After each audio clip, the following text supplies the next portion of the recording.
The room was suffocatingly still, the kind of quiet that amplifies the sound of your own heartbeat. I stood in the dim glow of our living room, clutching a crumpled photograph, my chest tight with a grief I couldn't name yet. The picture was old, faded at the edges, me and Sarah on our wedding day, her smile wide and unguarded, my arm around her like I'd never let go. Now that memory felt like a lie. I looked up at her, sitting on the couch, her phone glowing in her hands. "Sarah," I said, my voice cracking, "who's Michael?" Her eyes flicked up, and for a moment, I saw something, guilt maybe or defiance. Then she laughed. A sharp, cutting sound that sliced through me. That's when I knew. I'd always thought heartbreak was a metaphor, a poetic way to describe sadness. But standing there, I felt it, physically, like a fist squeezing my lungs, stealing my breath. Sarah and I had been married for 7 years, built a life in this modest house with its creaky floors and mismatched furniture. We weren't perfect. There were fights, silences, moments when I wondered if we'd lost something along the way. But I loved her. I loved her in the quiet way you love someone when you've memorized the way they stir their coffee, or hum off-key in the shower. I thought she loved me too. Until I found the messages. It started with a glitch. Her phone, left on the kitchen counter, buzzed incessantly while she was in the shower. I ignored it at first, but the notifications kept piling up, a cascade of texts lighting up the screen. I wasn't trying to snoop. Honest to God, I wasn't. But the name Michael kept appearing, and curiosity, or maybe instinct, got the better of me. I picked up the phone. The screen was unlocked, a careless mistake on her part.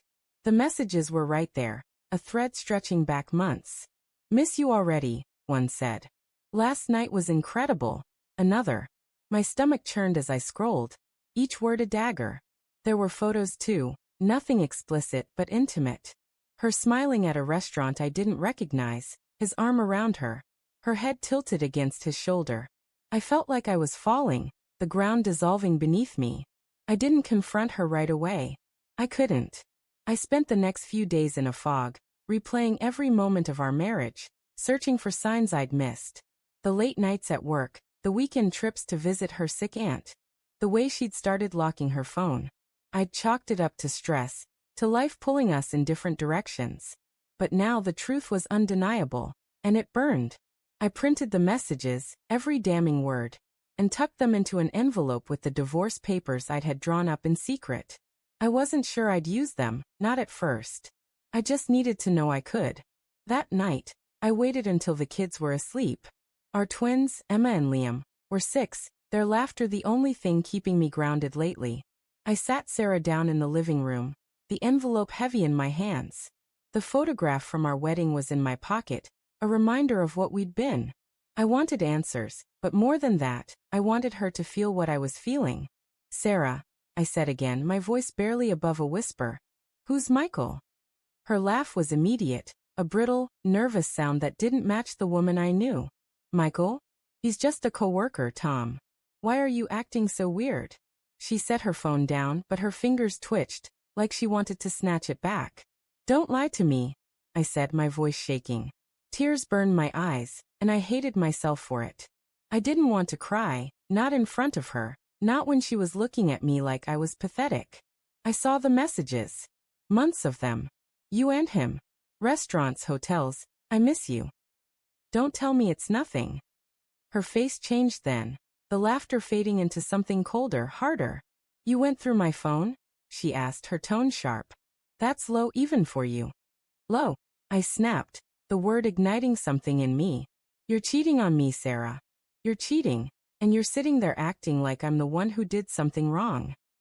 My voice broke, and a tear slipped down my cheek. I wiped it away, furious at my own weakness. That's when she laughed again, softer this time, but no less cruel. "You're crying," she said, almost disbelieving. "God, Tom, it's not that serious. It's just a thing. It doesn't mean anything." Her words were a slap. A thing. 7 years, 2 kids, a home we'd built together, and she could reduce it to a thing. I stood there, trembling, the envelope burning in my hands. I wanted to scream, to throw something, to make her feel the weight of what she'd done. Instead, I pulled out the divorce papers and dropped them on the coffee table. The thud echoed in the silence. What's this? She asked, her voice suddenly small. Divorce papers, I said, my throat tight. I'm done, Sarah. I can't do this anymore. Her eyes widened, and for the first time, I saw fear flicker across her face. Tom, wait. You don't mean that. We can talk about this. Talk? I laughed, a bitter, hollow sound. You laughed when I cried. You looked at me like I was nothing. There's nothing left to talk about. The next few weeks were a blur of pain and logistics. Sarah moved out, staying with a friend, or maybe Michael, I didn't ask. I got a lawyer, started the process of untangling our lives. The hardest part was the kids. Emma asked why Mommy wasn't home, her little face crumpled with confusion. Liam clung to me at night, his small body shaking with silent sobs. I told them Mommy and Daddy needed some time apart, but the words felt like a betrayal of their trust too. I was drowning in guilt, wondering if I'd made the right choice, if I could have fought harder for us. But then I'd remember the messages, the way she'd laughed, the way she'd dismissed my pain. And I'd feel that fire in my chest again, the resolve to keep going. I started seeing a therapist, a quiet woman with kind eyes who helped me unpack the wreckage of my heart. She told me betrayal cuts deeper because it's not just about the act. It's about the trust that shattered, the future you thought you had. I nodded, but it didn't ease the ache. One night, Sarah called. It was late, the kids long asleep, and I was sitting in the dark with a glass of whiskey I hadn't touched.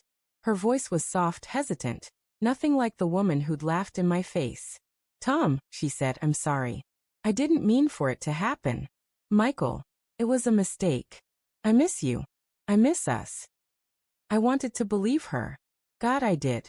I wanted to rewind to the days when her smile was enough to make everything okay. But I couldn't unsee the messages, couldn't unhear her laughter. Sarah, I said, my voice steady for the first time in weeks. You didn't just break my heart.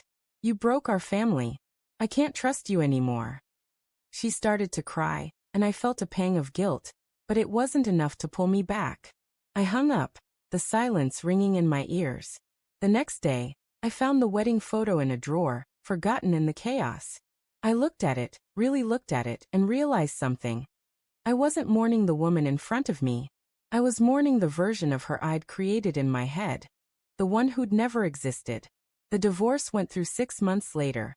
It was quiet, almost anticlimactic, a stack of papers signed in a sterile office. Sarah didn't fight for custody, didn't argue about the house. She looked tired, her eyes shadowed, her defiance gone. I didn't feel victorious. I just felt empty. But life moved on, the way it always does. The kids adjusted, their laughter returning in small bursts. I started rebuilding, piece by piece, a new routine, new memories. One evening, Emma drew a picture of the three of us, her and Liam holding my hands under a bright yellow sun. We're okay, Daddy, she said, and I believed her. I kept the wedding photo, not out of love, but as a reminder. Trust is fragile, and so is happiness. I'd loved Sarah with everything I had, and she'd broken me. But I was still here, still standing, still capable of loving my kids, my life, myself. The pain hadn't destroyed me, it had reshaped me. And as I tucked Emma and Liam into bed that night, their small hands warm in mine, I knew I'd be okay too.